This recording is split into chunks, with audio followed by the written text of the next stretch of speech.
Həqiqəti biləndən bəri ömrümü zindan görürəm. Bu həyatda yaşamağı özümə nöqsan bilirəm. Sanki bağlanıbmış əlim, ayaqlarım sürünürəm. Ah çəkib sızlayıram, sevgi yalandır deyərək.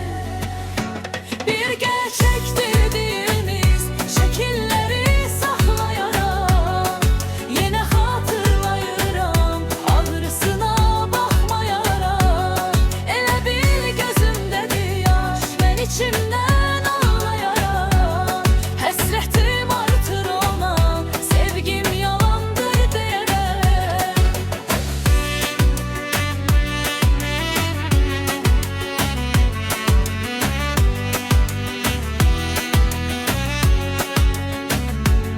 Sənə sevgi bəsləmişdim, anlamadın sevdiğimi.